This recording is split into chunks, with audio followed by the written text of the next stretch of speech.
Welcome to Prime Suspects. Alongside Adam Bjorn and Prime Sports co-founder Joe Brennan Jr., I'm your host, Matt Landis. Guys, it's hail to the victors indeed, as the Michigan Wolverines are the champions of college basketball. Joe, your fall from grace as the mayor of Toutville hit rock bottom with your revised champion pick of Illinois getting knocked out in the first game of the Final Four. My God. Not to be outdone, I stuck with Arizona, and they lost contact with Michigan from the opening tip in their Final Four matchup. And that leaves us with Adam, our resident, if only part-time resident Michigander, correctly picking the March Madness winner. Adam, congrats on getting this one right, but I'm also wondering how much, if at all, the book may have gotten it wrong. After last week, you said Michigan winning the title was a worst-case scenario from a futures perspective. So all in all, how did the Final Four and championship game go across Prime Sports and BetCris? And what impact did that lopsided futures exposure on Michigan ultimately have? Yeah, so we ended up winning a little bit on the Arizona-Michigan game. But yeah, Michigan to win it all was kind of where the hot action was from the outset, from going back into November, December. It was the worst result all the way through. But again, with what action was written on last night's game, there was potential there where that wouldn't have mattered with the back and forth that we got. Ended up being an under, ended up being a decent result on the total. Second half ended up being a really good result because they came in very hard on Michigan -3, -3.5, and I believe that landed 2. But all in all, I think it was a good tournament. Volume was up slightly. Live volume percentages were up, even with those early numbers in New Jersey where we said it was heavy pregame in New Jersey. But yeah, another one in the bag and time to move on. And let's follow up just a bit on that volume increase you referenced, because from what I've seen, early reports indicate this was the most watched tournament since 1993, with more than 10 million viewers per game through the Elite Eight and viewership up almost 10% year over year. So to see if or how that translated to betting interest, looking at the tournament overall, how would you classify the increased volume at Prime Sports and BetCris compared to last year? Well, I mean, the fact that the viewership's up makes sense. And I believe, there was a lot of games where we really had no root. There was well-balanced books. There was interest on both sides, definitely on those sort of from the final 8 into the game. Even last night, it wasn't that big a difference. The total had more of a lopsided action than what the game did. And there was a hell of a lot more volume on the side, on the spread, than there was the total as well. So all in all, I think, early on, there was some good upsets, which always helps. But at the end of the day, there was a 1 and 2 in the final. So it was top 2 teams and teams that have been around for a long time and competitive for a long time. And that really sort of drew out the two-way actions, which, and adding on the live. I think the live's product overall has just gotten better. A lot more people understanding it, a lot more people participating in it. And that's just naturally going to drive up as well. And then you got good old predictions in the market, and the arbitrages were having a ball all tournament back and forth on that as well. So, it really opened up some volume in some states that didn't really exist before. All in all, it's one of the best events of the year in sports betting, annually over and over and over. And this year was a pretty good one as well. And Joe, with this year's tournament in the rearview mirror, what are your top takeaways? Well, I'm happy for my niece, who's a graduating senior from the University of Michigan, because she was actually at the game. So congratulations to her and her father, who no longer has to play. Hey, the tuition tab, and chip in on the NIL plate over there to do this. I remember the last time, Michigan played a Big East team in the final, which was all the way back in the I think it was 1989, Ramil Robinson versus Seton Hall. This was the first time I was actually on Wolverine bandwagon, because I just think Tanny Hurley is one of the worst people in basketball. Sorry to the state of Connecticut, but unfortunately, you got to carry that burden.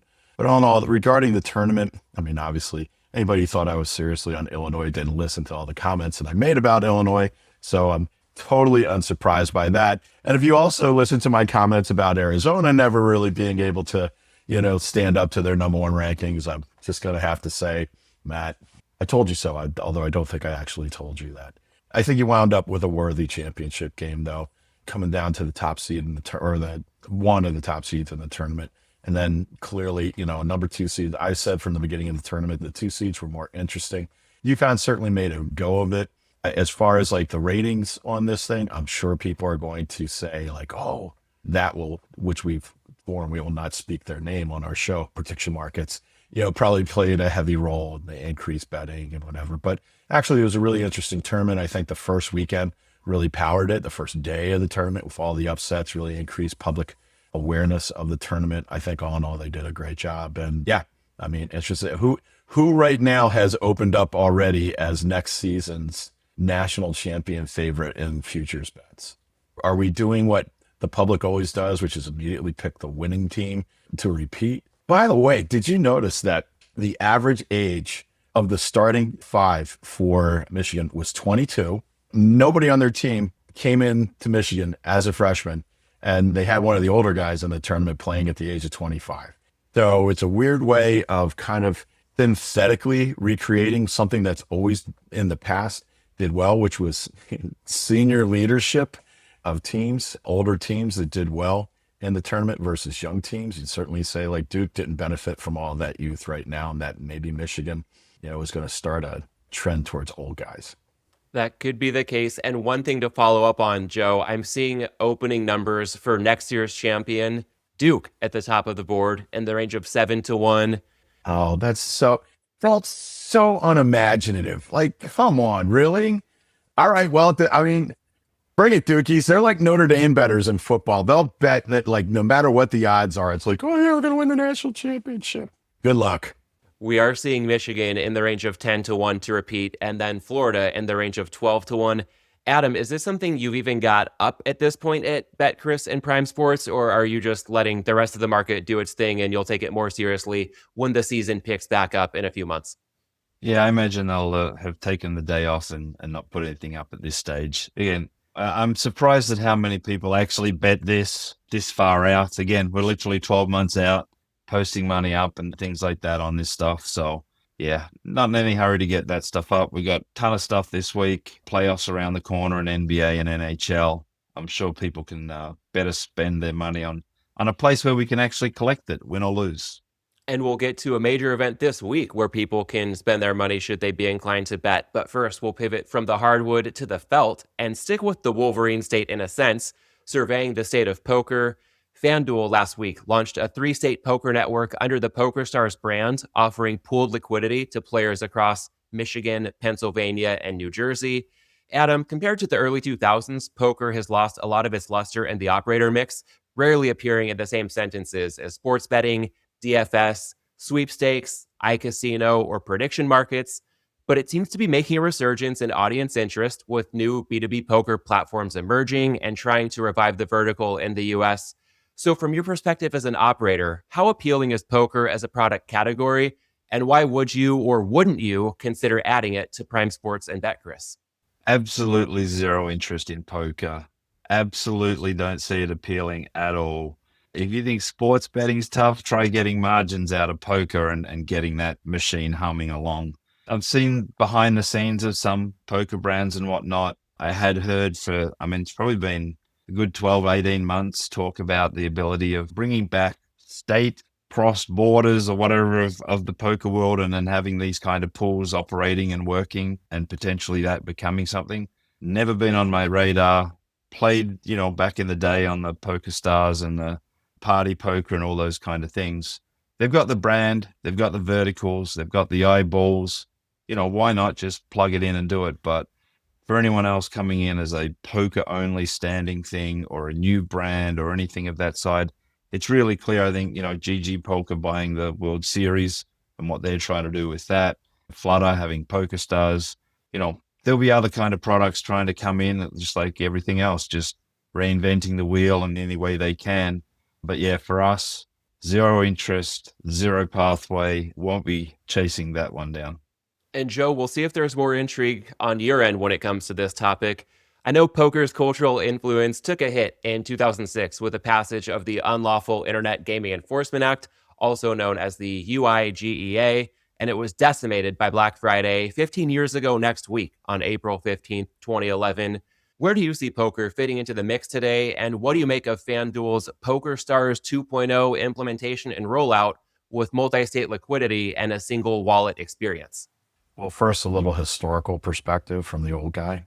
And I remember when PokerStars, Full Tilt, Absolute Poker Those guys were like the leviathans that were going to take over online gambling in America. And I remember being told that my little sports betting effort was getting in the way, was making it problematic for those guys to get their federal online poker bill passed. I remember going to the World Series of Poker, being asked by a couple of people to connect with, somebody very influential, one of the big poker companies, a real asshole. I won't mention his name, Howard Lederer, and standing there where it was absolutely painful for him to even stand there and speak to me.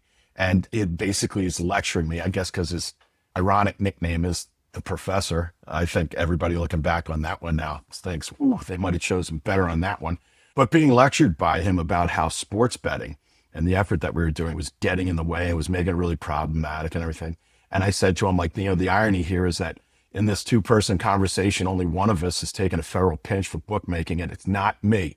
So fast forward, it's kind of sad, frankly, to see the PokerStars standalone thing go away. I mean, in a lot of ways, it's like when you hear about a famous person passing away and you're like, weren't they already dead? And that's kind of what's happened with the PokerStars brand. They used to be the big bad. I remember when Eastside owned it, operated it, and they're trying to get into New Jersey. Gosh, they were going to buy a casino in Atlantic City.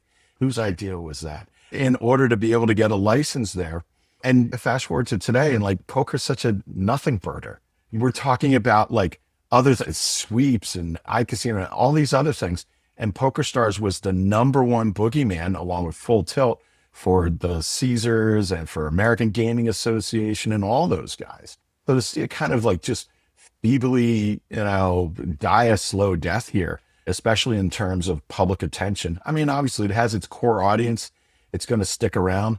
But talk about a game, like people are already starting to talk about, again, we were not supposed to be mentioning it, prediction markets are starting to have their shark and fish moment, and how can squares actually make a buck on there when they're betting against, like, I don't know, Susquehanna and people like that.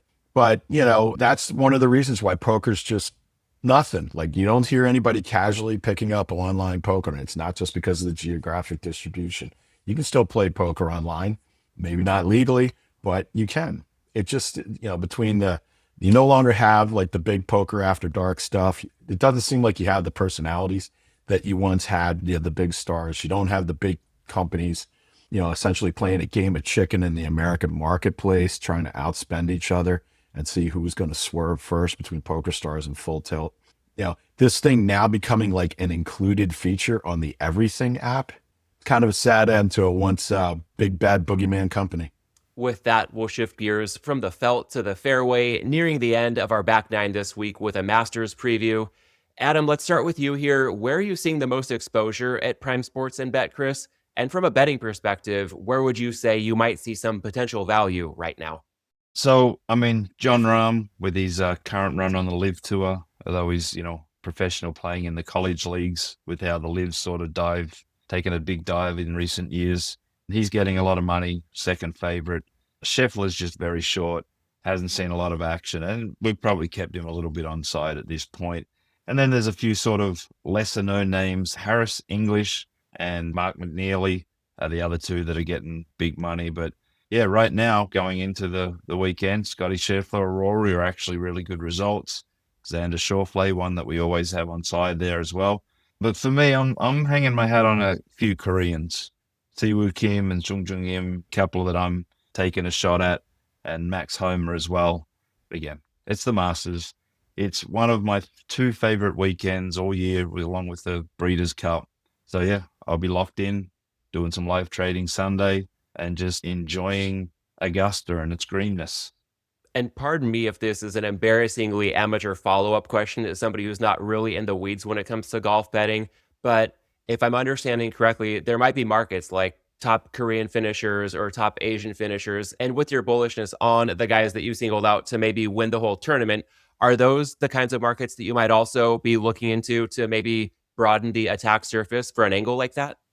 100%. I mean, if you're trying to pick winners to win the tournament, good luck with that. I mean, generally the best of the best are backing 10, 15 players across the board and averaging out a much lesser price. But it's those top countries, the matchups, all those other kind of markets, just like anything else. it's those lower hanging fruits where the homework is not necessarily done as much. And, the holds aren't 30, 40, 50, 60% house edge when you're putting up the whole winner list. Looking at players to make top 10, top 20, top 40 is a hell of a lot of better way to play than trying to pick the winner on these things pre-tournament. Now, going into Masters has a lot of stats about how many shots you need to be within after the halfway mark and who potentially are the favorites on the last day, etc. Based on historical, there's not been a lot of big comebacks, although there's one I remember very unfondly, I guess, when the great white shark, Greg Norman, was 6 up on Feldo and just collapsed. And that was in my early days of betting. I think it was like 96.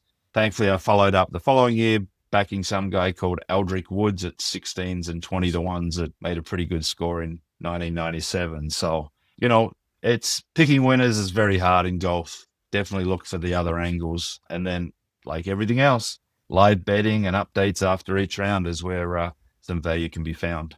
And Joe, no Tiger in this year's tournament, but with that said, what storylines are you following most closely in the days leading up to the Masters teeing off? I'm going to be honest with you. I think golf is a silly game, but I thank America for making it increasingly a really great betting market. I mean, when in doubt, go Rory, why not? Let's see if he can repeat.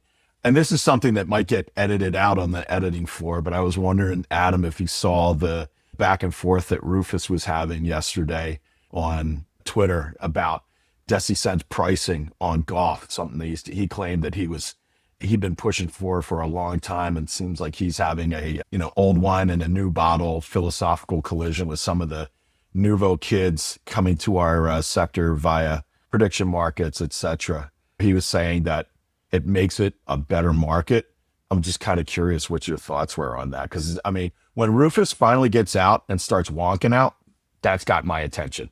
Well, I mean, old school versus new school and all those kind of things is ultimately where a lot of the entertainment comes when it comes to Twitter and all those kind of things. And the new vogue kids coming in and saying, well, this is how it should be done versus this and that.